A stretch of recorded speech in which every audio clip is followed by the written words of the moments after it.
Друзья, здравствуйте!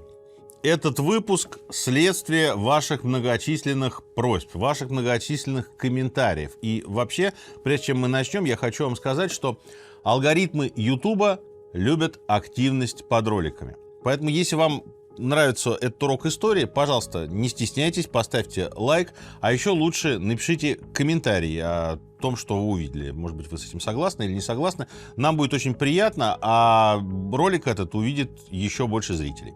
Вот такое отступление. Тема ролика действительно много раз у нас обсуждалась в комментариях на канале, и мы как-то все не делали эту тему, потому что сначала казалось, что вроде как и все об этом известно, но, с другой стороны, интерес, конечно же, к этому событию не спадает, к этому трагическому событию, я бы сказал. Сегодняшняя тема – это взрыв на Чернобыльской АЭС в ночь с 25 на 26 апреля 1986 года.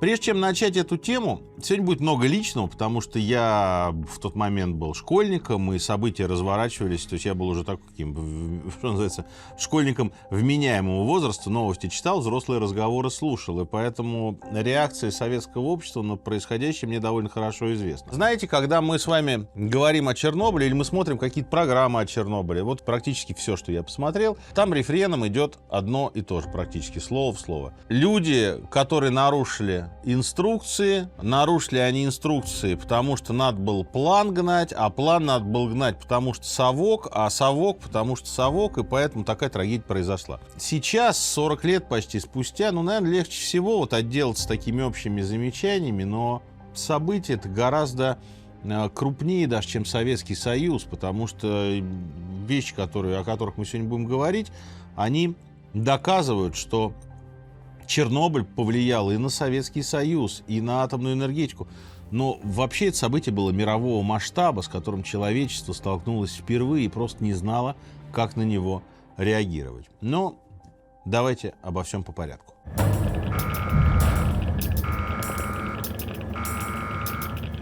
Давайте начнем с того, что 60-е годы, особенно 70-е, это такое безраздельное царство тезиса «мирный атом». В советской культуре это отразилось в разного рода книгах, кинофильмах, спор физиков и лириков. И вот физики, в общем, победили. Этот мирный атом, который укротил советский человек, взял этот атом, поселил, в атомную электростанцию, которая будет вырабатывать огромное количество электроэнергии. Вот этот тезис, он, в общем, был одним из главных в Советском Союзе научно-технического прорыва, торжества научно-технической мысли. Здесь те и атомные станции, здесь тебе и атомоход «Ленин», который, разрубает льды, которому вообще не страшны никакие айсберги, и так далее, и тому подобное. В общем, атомная тема была достаточно модной, если позволите. Посмотрите выпуск на нашем канале про атомный век, и там я много говорю и про атомное оружие, и про атомную энергию. Сегодня, собственно, мы коснемся мирной ее части. Чернобыльская атомная электростанция, ее начали строить в 1971 году, и в 1977 году ее достроили, ввели в эксплуатацию. А в 1970 году заложили рядом с этой станцией город Припять. И это был абсолютно такой город молодых. Потому что кто населял этот город Припять? Семьи тех людей, в основном, которые работали на Чернобыльской АЭС. Соответственно, там были новые дома, нового типа школы, бассейн был построен, люди ходили на рыбалку. И вот если посмотреть, там я видел какие-то документальные фильмы про Припять. Это город молодых ядерщиков. Сидят мужики и говорят, а мы в отпуск никуда не гоняем даже, ни на какое Черное море. А что, у нас здесь вот река, рыба, там шикарно.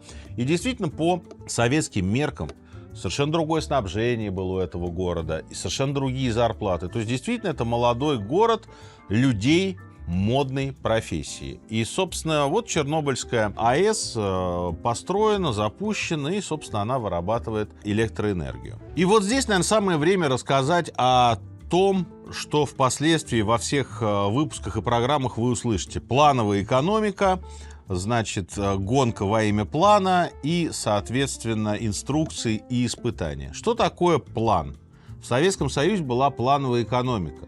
То есть каждая отрасль промышленности имела план производства. Вот столько-то галош надо было произвести для советских трудящихся, столько-то надо было произвести детских летних платьев, столько-то теннисных мячей, столько-то киловатт-часов электроэнергии надо дать стране. Перевыполнение плана – это премия и повышение по службе. Перевыполнение плана в любой отрасли. Да? Вторая вещь – это инструкции. Что в Советском Союзе все было... Причем это такой тезис, который не то что спорный, а спорящие стороны используют этот аргумент, превращая спор в взаимоисключающий. Ну, например, все говорят, в Советском Союзе было все запротоколировано. Везде были инструкции надо было соблюдать, все инструкции соблюдали, и страна, значит, как солдат соблюдала эти инструкции. Это, конечно же, не так, никогда так не было и никогда так не будет ни в одной стране, особенно в России. Это первое. Второе. Если же все соблюдали инструкции, то почему же получилось так, что люди работали во время кризисной ситуации, во время взрыва на станции, не соблюдая этой инструкции? Непонятно. И второй тезис. Делали эксперимент. Эксперимент этот согласован ни с кем не был. Эксперимент на Чернобыльской АЭС был вне всяких инструкций, вне всяких согласований. Дорогие друзья, вы же 5 минут назад сказали, что Советский Союз — это страна-армия. Везде все запротоколировано. Как же это могло быть, что эксперимент без согласований? Ну, специально так сделали, чтобы, значит, не соблюдать никакие бюрократические препоны. Если бы эксперимент получился, всем бы дали премию. А если не получился, всем бы дали по шапке, а начальство вроде не при делах. Во всем этом словесном потоке истина, конечно, посередине. Да, Советский Союз имел плановую экономику, да, Советский Союз имел инструкции, да, для того, чтобы какой-то инновационную штуку или какой-то эксперимент сделать, зачастую нужно было инструкции обходить, потому что получить согласование годы, а если эксперимент не получался, не начальство же отвечать будет, а стрелочник. Но в Чернобыльском эксперименте все было не так. Давайте, во-первых, вообще, что такое, звучит это эксперимент, как будто сейчас я расскажу вам про какой-то там X-файл, что это эксперимент по инопланетной энергии. Нет, как это звучит научным языком. Ученые готовились испытывать турбогенератор под номером 8. Они хотели проверить, как работает режим выбега ротора турбогенератора в условиях остановки реактора. Значит, эксперимент этот был придуман не в Чернобыле, а придуман он был в гидропроекте в Москве. Гидропроект — это здание в Москве до сих пор стоит. На нем огромнейшая, одна из самых больших сейчас в Москве наружных реклам. Вы ее можете видеть на развилке Ленинградского и Волоколамского шоссе. Эксперимент этот был согласован, и к нему готовились. То есть никакой самодеятельностью работников станции он не был. Собственно говоря, все знали об этом эксперименте, и знал один из главных героев наших сегодняшних. Это главный инженер станции Анатолий Дятлов. Я вам сразу скажу, что я буду часто к этому интервью сегодня апеллировать. Вот ссылку мы вам оставим. Я, честно говоря, даже не знаю, кому перед смертью, там, в 90-х годах Дятлов дал это интервью. Но сразу скажу, это не постанова. Видно, что человек отвечает на вопросы искренне, точнее, даже не отвечает на вопросы. Это длинный монолог, довольно искренний. И человек в деталях в 90-х годах помнил то, что случилось в середине 80-х.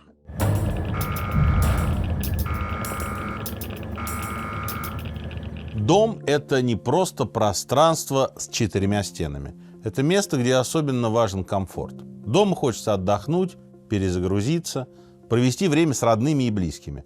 И чтобы не тратить время на решение бытовых вопросов, у меня, например, есть незаменимый помощник, который позволяет решить многие задачи буквально в пару кликов в одном приложении. Дом в Т-банке — это целый раздел, в котором можно оплачивать коммуналку, покупать продукты, нужное для дома. Все максимально технологично и персонализировано. Здесь можно настроить название, аватар дома, отслеживать актуальные счета за ЖКУ, интернет, домофон и другие оплаты по вашему адресу. Или по нескольким квартирам, если вы, например, сдаете жилье.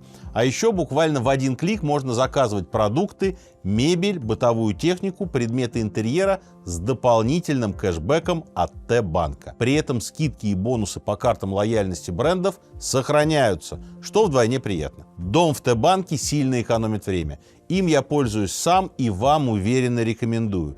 Переходите по ссылке, обновляйте приложение и настройте свой быт с разделом «Дом» в приложении Т-банка. Ссылка уже ждет вас в описании.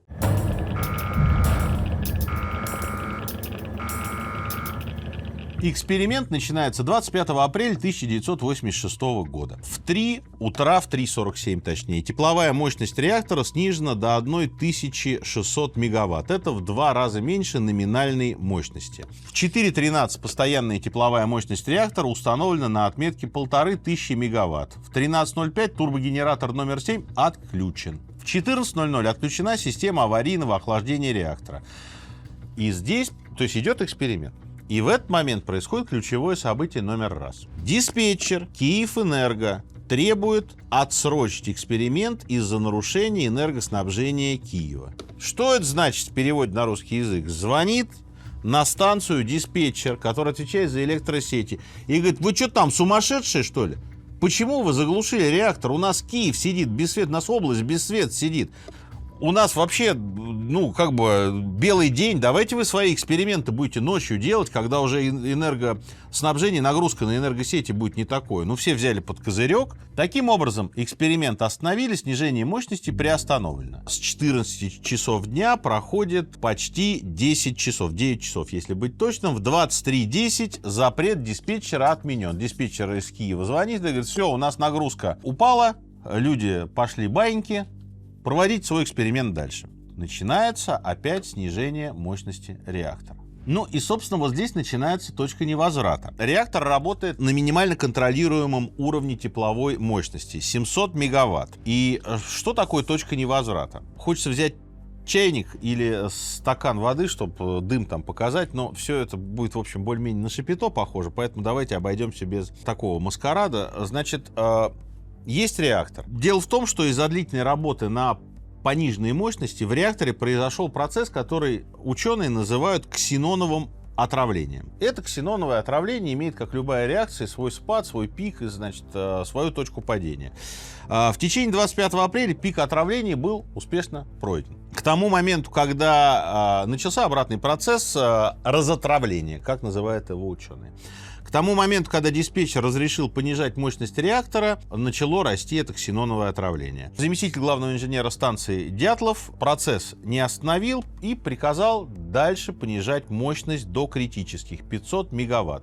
После этого процесс ксенонового отравления возобновился. И вот наступает 26 апреля. Запись в оперативном журнале в 12 часов 05 минут.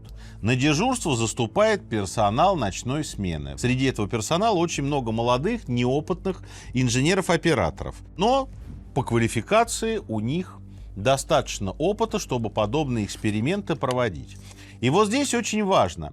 Дело в том, что многие будут говорить потом, что Дятлов и люди, которые на Чернобыльской станции работали, они инструкции не соблюдали. Ксеноновое отравление, остановка реактора, перенос эксперимента почти на 15 часов. На что Дятлов, он и под присягой в суде, и потом в интервью много раз говорил: дорогие друзья, если вы посмотрите инструкции 1986 года, там ничего не написано по данным фактам. То есть я никакие инструкции не нарушал. В половину первого, если быть точнее в 0:28, начинается переход с локального на общее регулирование мощности, в ходе которого по неизвестной причине, Дятлов эту причину расценил как ошибку системы, мощность реактора резко падает до 30 мегаватт. Чтобы увеличить мощность, оператор производит подъем всех контрольных графитовых стержней реактора. Через несколько минут удается стабилизировать мощность на уровне 160-200 мегаватт. И операторы принимают решение продолжать извлекать стержни ручного регулирования. Начиная с 0:43, с интервалом где-то в 10 минут, в оперативном журнале зафиксировано порядка 5-6 сигналов об аварийном отклонении в реакторах. Эксперимент никто не останавливает. Здесь снова про инструкции мы вернемся к этому человеку, к Валерию Алексеевичу Легасову, который уже спустя год после трагедии, после того, как он уже отработает в Чернобыле, скажет, что у него есть записи переговоров диспетчеров, и эти диспетчеры говорят, что мы не знали, как действовать в аварийной ситуации. Мы спрашивали старшие руководителя: а как нам действовать-то? В инструкции есть вещи, которые напечатаны, а есть которые зачеркнуты. И нам говорили: есть зачеркнули, Может, это какие-то там экстренные вещи. Давайте по зачеркнутым тогда работать. То есть был полный разброд и шатание. Никто не понимал, что происходит. В 01:22 в банке реактора остались всего 6 стержней. Минимально допустимое их количество 26. Технический руководитель испытаний говорит, что надо включать осциллограф. Подготовка к испытаниям завершена. Эксперимент начался. Обороты насосов, которые подключены к выбегающему генератору, снижены, и реактор опять начинает набирать мощность. Но на протяжении всего эксперимента вот это вот поведение, колебания мощностей никаких опасений не внушает. Опять же, почему оно не внушает опасений? Ну, потому что практически в первый раз это все. Но не делались такие эксперименты каждый день. В 01:23 старший инженер управления турбины поворачивает ключ защиты турбины. Параллельно с этим старший мастер электроцеха Григорий Лысюк нажимает кнопку МПА. Это такая кнопка, которая установлена на панели безопасности специально для испытания выбега. Цель — сымитировать сигнал аварии. И дальше абсолютное кино. Это в сериале «Чернобыль» вы наверняка видели, если смотрели его. Абсолютное кино. Они нажимают на кнопку, которая должна сымитировать сигнал аварии, и в этот момент начинается настоящая авария, начинается катастрофа. Нажатие кнопки должно было заглушить реактор. Но недостаточное количество этих стержней, оставленное в банке реактора, реактор не глушит. И вот здесь происходит вещь, о которой никто не знал. В инструкции написано следующее. Вообще реактор, который стоит на Чернобыльской АЭС, реактор РБМК, так называемый. Если какая-то аварийная ситуация происходит, то нужно немедленно спустить в реактор, в банку реактора стержни управления. Эти стержни управления состоят из карбида бора. Это для меня тоже звучит как китайская грамота, но важно вот что. Этот карбид бора должен замедлять реакцию и, собственно говоря, защитить реактор от аварии. Проблема в том, что наконечники этих стержней состоят из графита. И вот когда эти наконечники стали опускать, графит, вместо того, чтобы заглушить реакцию, он ей придал дополнительный импульс. И когда эти стержни уже, основная часть стержней из карбида бора стала опускаться, это уже ни на что не повлияло, потому что образовалось огромное облако пара. Этому облаку пара, физику мы все учили в школе, деваться некуда, и произошел взрыв. Очевидцы, и в том числе Дятлов в своем интервью, говорят о том, что работники станции и он лично услышали 2 мощных взрыва. Верхняя плита весом в 1000 тонн треснула, и раскаленные части активной зоны начали вырываться наружу. 4-й энергоблок был полностью уничтожен. Проблема в том, что никто еще этого не понимает.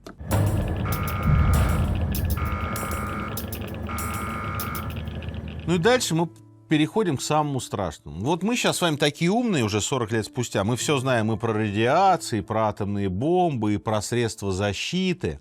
Но, тем не менее, в вашей компании, в моей компании, в компании наших друзей все равно присутствует раздолбайство. Да, будем честны. Присутствовало оно, конечно, и в Чернобыле.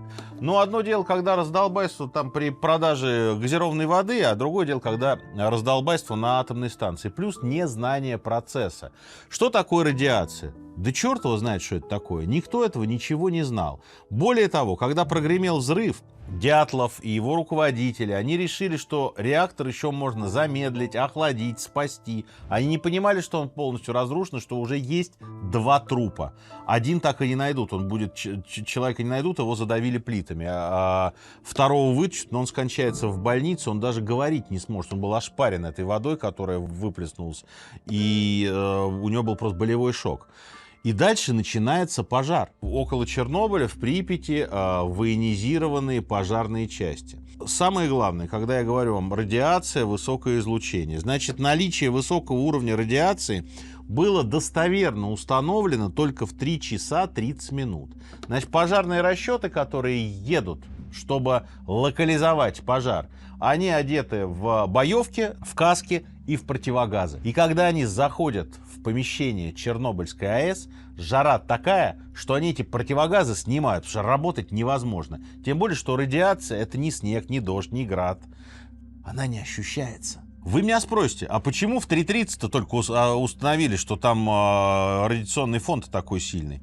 А вот выдержка из протокола, из допроса очевидцев. Проблема заключалась в том, что из двух имевшихся приборов на 1000 рентген в час один вышел из строя, а другой оказался недоступен из-за возникших завалов. Приборов не было. Ну, бывает так, слушай, когда они нужны, их нет. Это же дома у нас тоже с вами такая вещь, когда вот куда-то положил телефон, а когда он нужен, не знаешь, где он находится. Ну, а здесь счетчик не находился на месте. И много таких примеров будет. Потому что самое главное, что я лично вынес для себя из всей истории с Чернобылем, все были уверены, что не может советский реактор взорваться. А если даже он и взорвется, никакая радиация из него не полезет, потому что там, в общем, такая защита, что, ну, все нормально, короче говоря, будет. И вот пожарные приезжают тушить пожар.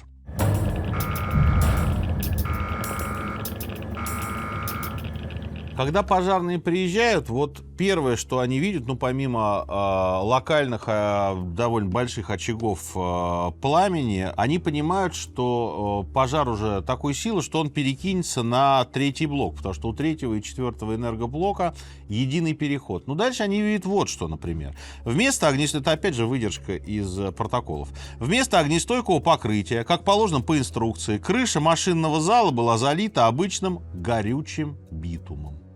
Примерно к 2 часам ночи появились первые пораженные из числа пожарных. И дальше пожарные не понимают, с чем они столкнулись. А у них уже дикое облучение. У них начинается рвота, так называемый ядерный загар.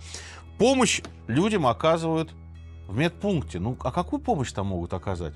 Ну, вот есть такой распространенный миф о том, что водку все там пили. И пожарные пили водку, и солдаты пили водку. Это чепуха, конечно, никакой водки никто не пил. Люди находились в состоянии шока. И Дятлов говорит о том, что нас стало дико тошнить, нас начали выводить, и Дятлов пролежал под капельницей 2 часа, и тогда ему стало более-менее получше. Значит, уже к утру 27 апреля радиационный фон был запредельно высок.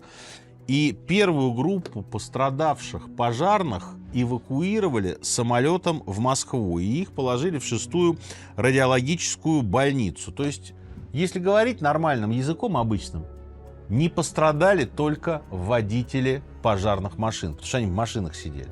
Вот эта группа первая, она приняла на себя катастрофический удар. Люди практически голыми зашли в этот радиоактивный ад. Молодые ребята, настоящие герои, которые вообще, конечно, ни о чем не задумывались. Ну, во-первых, они ничего и не знали, во-вторых, конечно, ничего им не сказали, как и солдатам потом не сказали, что это там вообще ад. И, собственно, 28 человек отправили самолетом в Москву, и вот в течение ближайших месяцев многие из них начнут умирать. Самое главное, что сделали пожарные, они локализовали пожар, и огонь не перекинулся на 3-й блок. И это, конечно, совершенно беспримерный акт героизма. Что происходило дальше? Вы спросите меня, ну такая катастрофа. А что в Москве-то в это время происходило?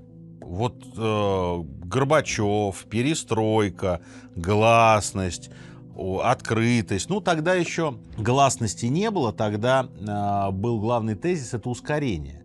И, собственно, многие допрашиваемые впоследствии будут говорить, ускорение — это ускорение промышленности. Многие потом будут говорить на допросах и в интервью, что мы не остановили эксперимент, потому что у нас план был. Нам же сказали, что по плану этот эксперимент надо провести. Но самое главное, что люди впервые столкнулись лицом к лицу с этой угрозой. Никто не знал, как радиация действует. Теоретически что-то где-то слышал, но понятно, что этот опыт был впервые. Все просто... Дятлов, я опять буду апеллировать к этому интервью, Дятлов говорил, что мы были эмоционально подавлены и физически практически уничтожены, потому что мы сразу получили облучение. Но, тем не менее, что происходит в Москве? Ваш справедливый вопрос первый. А что Михаил Сергеевич Горбачев-то? А Михаил Сергеевич Горбачев потом уже впоследствии будет говорить, ну, мне доложили, что пожар в Чернобыле на атомной электростанции. Ну, я сказал, ну, если пожар, затребуете, значит, какие-то дополнительные ресурсы, чтобы потушить и ликвидировать этот пожар.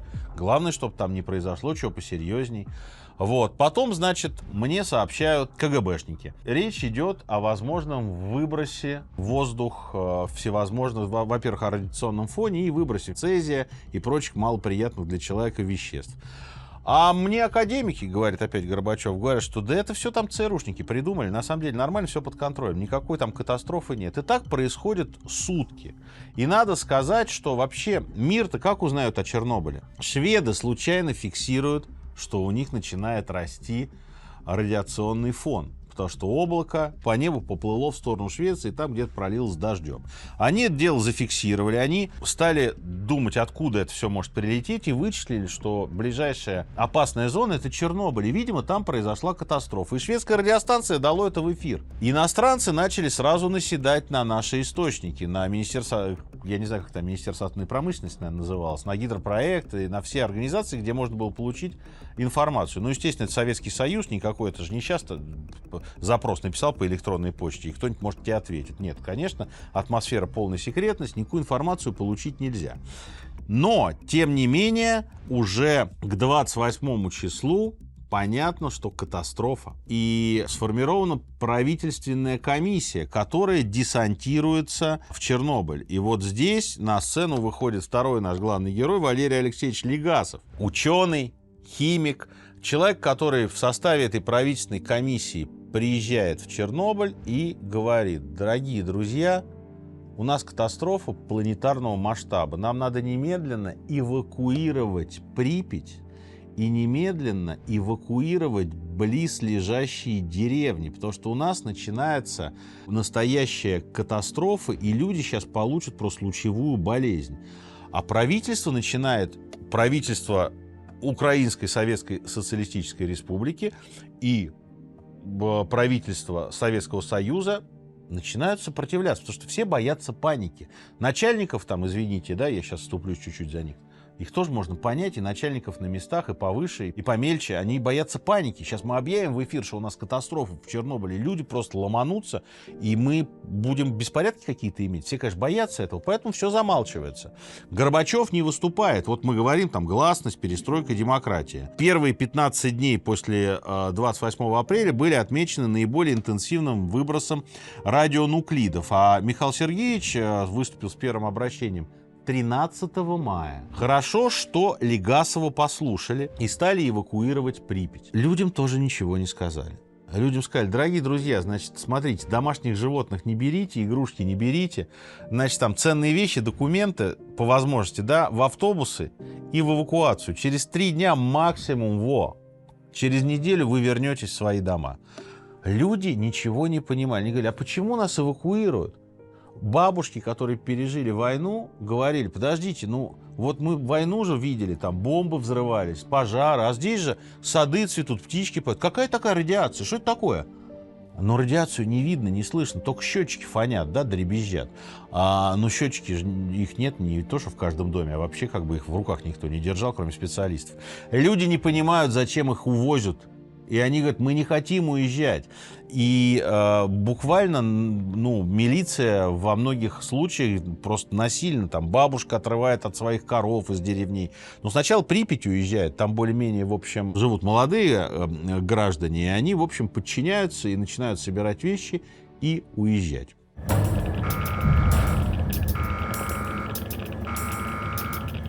И вот прибывает в составе правительственной комиссии Легасов. Надо сказать, что он 60 дней там проведет и получит невероятную дозу облучения, но именно он спасет Чернобыль, по сути. Помимо того, что, конечно, спасли от пожара пожарные бригады, вертолетчики, сейчас я вам расскажу, как они действовали, они спасли от дальнейших взрывов и пожаров, потому что они засыпали с вертолетов реактор. Дальше солдаты, которые будут с крыши убирать графит, то есть все ликвидаторы, конечно, это настоящие герои, тут даже мы не будем делать никакого разделения. Но Легасов придумал пожар вокруг реактора, ликвидирован, а внутри реактора продолжается горение, и, собственно, Легасов делает расчеты, и он придумал закидывать реактор мешками с речным песком, бором и кусками свинца.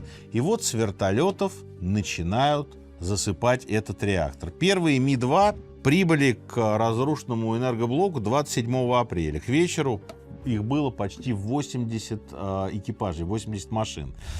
И, собственно, вот эти первые кадры, которые вы видели тысячи раз в интернете, это сделали вертолетчики. Внутри реактора горит 2500 тонн графита. И вот их надо засыпать песком. По воспоминаниям летчиков, когда они заходили над реактором, еще даже не долетая, приборы начинали фонить, а в наушниках вот этот вот треск начинался. Да, вот это работа радиации. И понятно, что вот эту ядерную печь, в которую превратился реактор, надо охладить. И пилоты были совершенные герои. Понятно, что часть этих пилотов прошла Афганистан. Они в сложных условиях уже умели летать. Но все равно это тяжело. Бортовые техники сначала эти мешки сбрасывают вручную. Это было совершенно неэффективно. Потом они придумали использовать сшитые по краям парашюты, которые собирали по всем десантным частям вокруг Чернобыля. И это увеличило массу сбрасываемого песка. В общем, чтобы просто дать вам цифру, к началу мая количество заходов над дымящим 4-м энергоблоком перевалило за 1000. Пилоты получили невероятное облучение. Легасов тоже поднимался на вертолете и смотрел за ходом работ. Но, тем не менее, именно это решение позволило сделать вот эту первую. Потом будет саркофаг построен и так далее. Но сначала надо было заложить какую-то основу. То есть локализовать как можно сильнее вот эту вот ядерную печь. И, собственно, здесь невероятный вот героический труд вертолетчиков.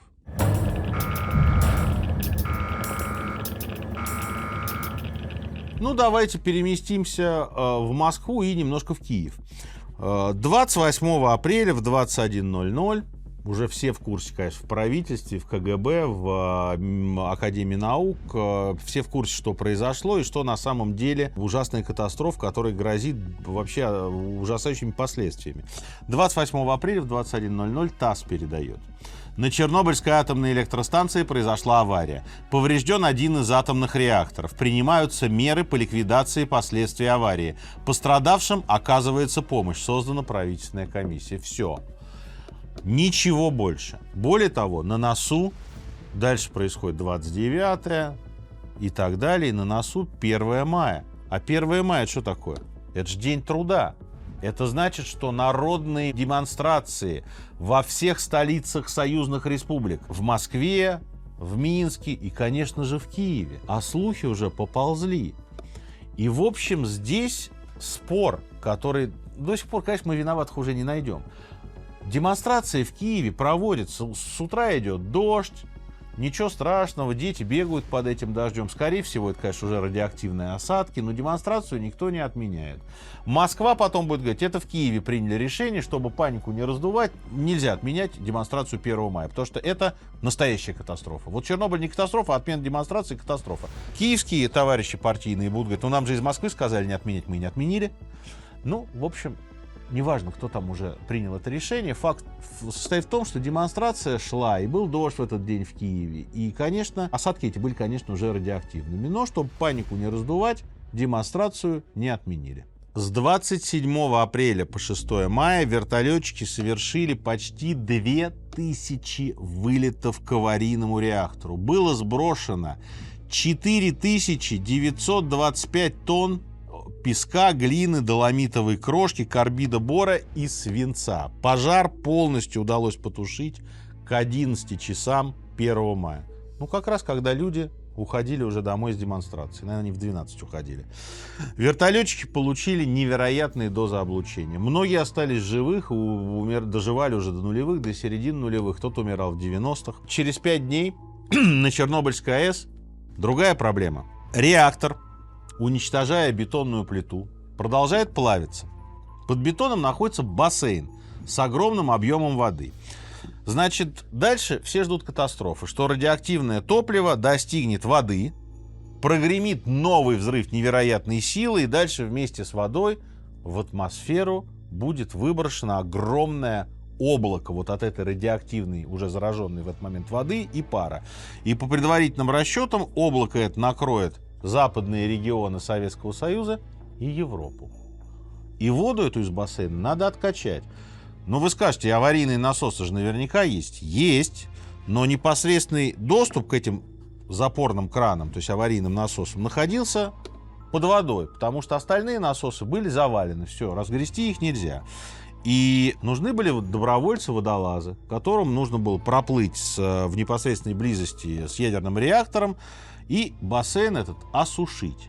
И вот потребовалось 3 человека, потому что один водолаз должен был нести лампу, там темно, а двое других задвижку эту отворачивать, чтобы, значит, вода уходила. Вызвались 3 добровольца. Инженер Валерий Беспалов, инженер Алексей Ананенко и Борис Баранов, который работал в АЭС в должности начальника смены. И вот эти 3 человека проплыли, отвернули эту задвижку и потребовались целые сутки, чтобы от миллионов галлонов воды бассейн освободить. То есть 3 добровольца предотвратили очередную катастрофу. И дальше, если вы начнете читать об этом, вы наверняка наткнетесь на такую вещь, что они получили невероятное облучение. И это были первые 3 человека, которых хоронили в цинке, чтобы, не дай бог, не видела семья, что случилось с их лицами. Они получили настолько ужасное облучение, что это исказило их черты до неузнаваемости. Их вообще вывезли куда-то на закрытое кладбище, и семьи не знали, где они лежат. Это ложь. Значит, истина. Начальник смены Борис Баранов умер в 2005 году от сердечного приступа. Инженер Валерий Беспалов уволился с Чернобыльской АЭС в 2008 году. А Алексей Ананенков жив и здравствует и поныне. То есть вот понимаете, да, что вот такая вот мифология.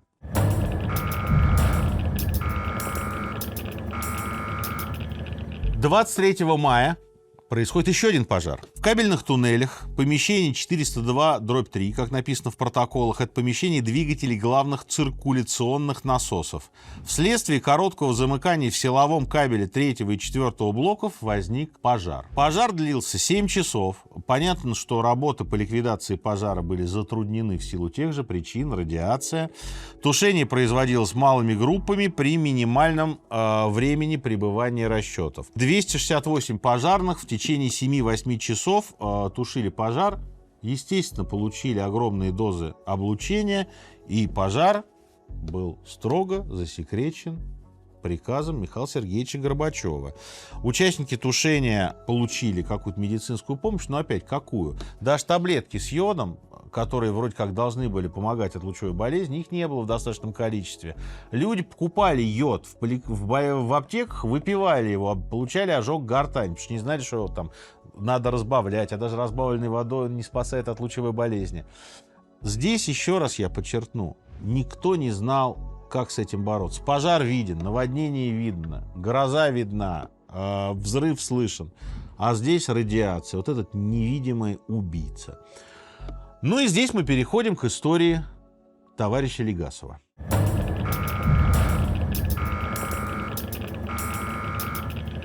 В августе в Вене собирается конгресс МАГАТЭ. Все уже знают о чернобыльской трагедии, уже Советский Союз во всем признал, сказал, да, действительно, у нас здесь была трагедия, выброс, но мы вроде как все локализовали. И на конгрессе МАГАТЭ в Вене ждут Михаила Сергеевича Горбачева, лидера Советского Союза, который должен был приехать и мировой общественности рассказать, что у них там случилось. Естественно, Горбачев никуда не поехал. И начали дальше Ванька на Маньку, Манька на Ваньку. Кого отправлять? Ты отправили Легасова. Ну вы 60 дней там провели, Валерий Алексеевич, да? Ну и приезжайте. И дальше, по воспоминаниям уже Легасова, его дочери, он приезжает в Вену, и там обстановка чудовищная. Ну как? Слушайте, вы же ковид все помните, да? Все говорили, ух, это Ухань, китайцы вируса нам напустили, а там то же самое. Ух, эти советские люди, блин, взорвали свой Чернобыль, или непонятно, что у них там произошло, заразили нашу Европу. Ужасающая атмосфера. Легасов начинает выступать. И здесь просто такой штрих, да, к портрету этого человека. Он делает презентацию, параллельно рисунки, фотографии, цифры, голос. То есть он делает презентацию при том уровне технологий, никакого PowerPoint еще нет, компьютеров, никаких лаптопов нет. Поэтому это было воспринято, нифига себе, какие у вас там люди в Советском Союзе образованные. И он делает длинный доклад, в конце которого ему аплодируют. И дальше начинается трагедия Легасова. Потому что когда он приезжает, начинается история. А что ты там, Легасов, понаговорил-то? А не разгласил ли он какую-то военную тайну? Может, он вообще шпион? Ну, понятно, что время уже было, как говорится, не сталинское.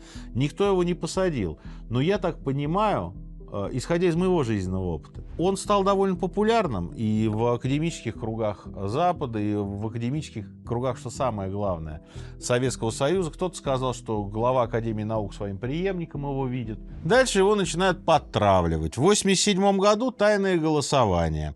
И академика Легасова не избрали в научно-технический совет. 100 голосов за, 129 против. Вы меня спросите, ну человек же придумал, чем засыпать реактор. Ну, ему же надо героя социалистического труда дать или Советского Союза. Действительно, дважды выдвигали его на героя социалистического труда. И оба раза не дали. Есть версия, что лично Горбачев его вычеркнул. Горбачев, впрочем, эту версию не подтверждал. В июне 1987 года, когда появились новости о том, что ему отказывают в герой социалистического труда, Легасов совершил попытку самоубийства, но коллеги по институту его спасли. Травля продолжается. Кроме того, мы понимаем, что Легасов получил облучение. Он начинает себя плохо чувствовать, у него бессонница. Он все это время диктует на магнитофон записи о ситуации в Чернобыле, о том, что он видел, которые потом достанутся его дочери. И, в общем, Легасов же первый поднимает вопрос о том, что, конечно, персонал Чернобыльской станции сплоховал, но самая большая проблема – это проектировка реактора РБМК. И вот эти стержни, часть которых из бора, а наконечник из графита, который реакцию ускорил, о чем никто даже не подозревал. 25 апреля 1988 года, уже через 2 года после Чернобыля, Легасов представляет на заседании Академии наук план создания совета по борьбе с застоем в советской науке и по борьбе с застоем не только в советской науке, но и в собственном институте ядерной безопасности. Положение его отклонено, и 27 апреля 1988 года Легасов ушел из жизни. По одной из версий, Легасова затравили, и ему постоянно говорили о том, что он много на себя взял, разгласил какие-то вещи, которые разглашать не надо было, его никто не уполномачивал такой подробный доклад делать на МАГАТЭ и так далее и тому подобное. В общем, человека затравили, и было ему всего 51 год.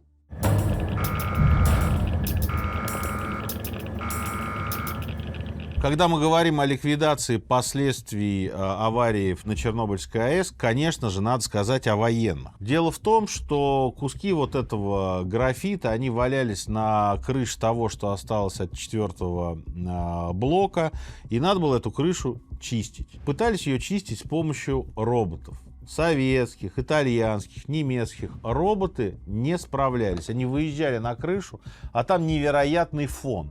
Но если вертолетчики говорили, что они снимали наушники, потому что треск такой стоял, и прибор, вот так стрелки вращались. Роботы ломались.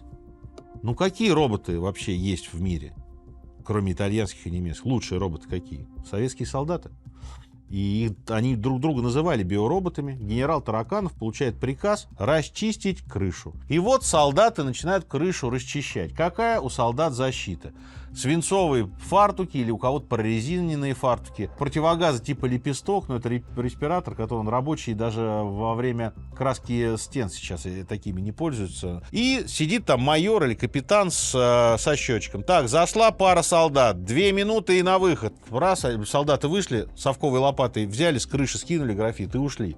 Огромное количество облученных. Очистка продолжалась всю осень и всю зиму. И, собственно говоря, вот генерал Тараканов вспоминает уже в интервью о том, что приехал начальник Киевского военного округа уже там в следующем году, в 87-м, они сидят, обедают, едят борщ. Генерал Тараканов должен был быть представлен Герою Советского Союза, что уже все, приказ был практически готов, и начальник Киевского военного округа сидит с ним и говорит: ну что, ты, значит, герой советский, да, настоящий вот русский Витязь. Ну, тот говорит: да, ну вот работаем, типа. И начальник Киевского военного округа говорит: ну, типа, мы ж тут на вертолете пролетели, ну вы крышу-то не очень чисто убрали, там еще кусочки-то валяются.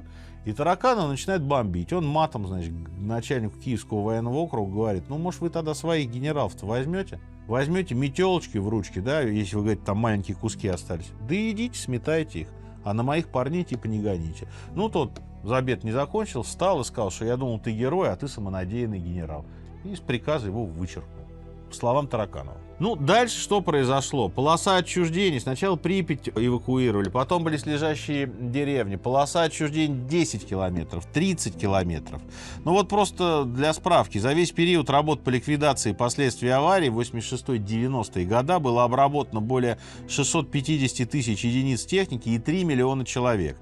Деактивировано более 140 миллионов квадратных метров поверхности помещений. 500 населенных пунктов, 10 тысяч километров дорог.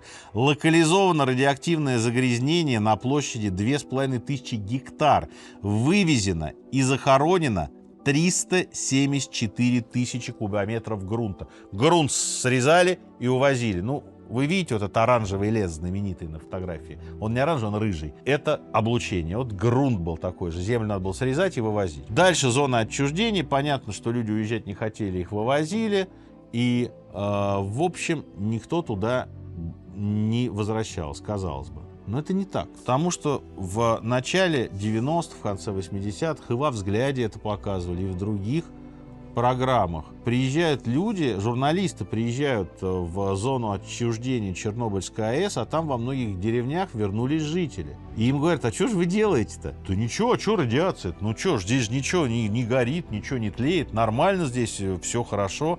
И люди какие-то возвращались. Их выгоняли оттуда, они возвращались опять. Ну, потому что люди хотели вернуться в свои дома. Теперь вот возвращаясь к школьнику Сергею Минаеву. Вот что я помню о Чернобыле? Вы думаете, что такая катастрофа, и что в Москве все жили катастрофой? Конечно, нет.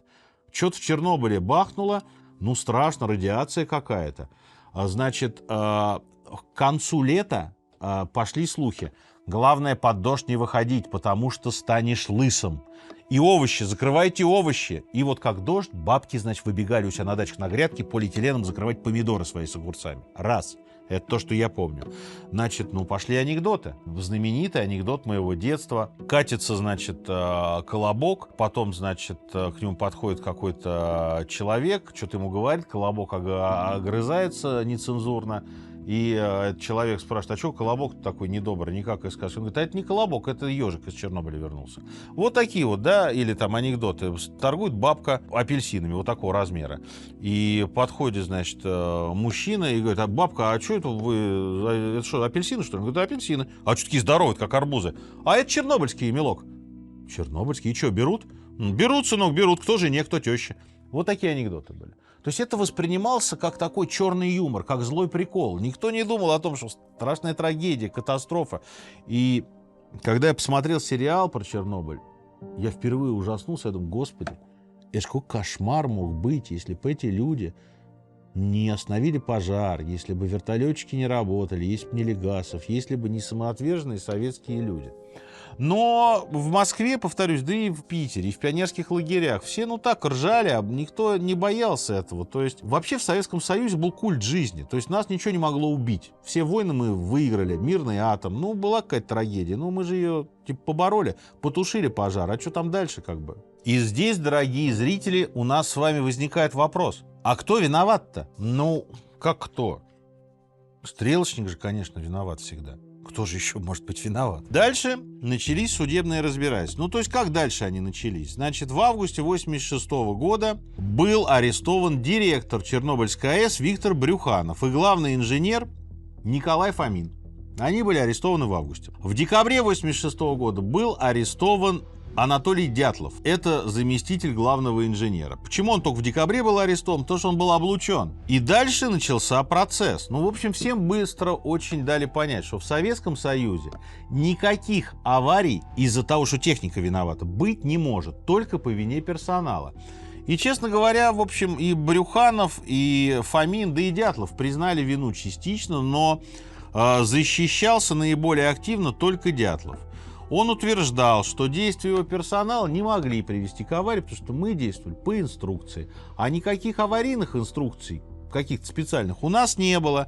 И мы совершенно точно, Дятлов говорит, я был совершенно точно уверен, что катастрофа произошла из-за особенностей строения реактора. Ничего, конечно, тогда он не знал про графитовый наконечник стержней. Узнал он об этом позже. Процесс продолжался 18 дней. Дятлов, Фомин и Брюханов были приговорены к 10 годам лишения свободы. Вместе с ними на скамье подсудимых, а дальше в тюрьме оказались начальник смены Борис Рогожкин, начальник реакторного цеха номер 2 Александр Коваленко и инспектор Госатомэнергонадзора Юрий Лаушкин. Все они были привлечены к уголовной ответственности. Рогожкин получил 5 лет, Коваленко 3 года, Лаушкин 2 года лишения свободы. Фомин в 1988 году был переведен в психиатрическую лечебницу, оттуда в 1990 году его освободили. Брюханов в 1991 вышел по УДО, получил условно-досрочное. Дятлова тоже освободили по состоянию здоровья в 1991 году. И Дятлов в этом интервью, еще раз рекомендую вам его посмотреть, говорит о том, что действовали мы по инструкции, ничего мы не нарушали, но нам четко дали понять. Судья игнорировал все мои вопросы на заседании. Нам дали понять, что как ПСС принял решение, что виноваты вы, значит, вы и виноваты. По совокупности, что мы с вами имеем? Нештатную ситуацию, с которой никто не знал, что делать.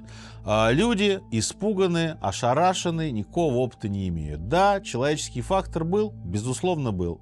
Реактор имел проблемы при конструкции? Имел проблемы при конструкции.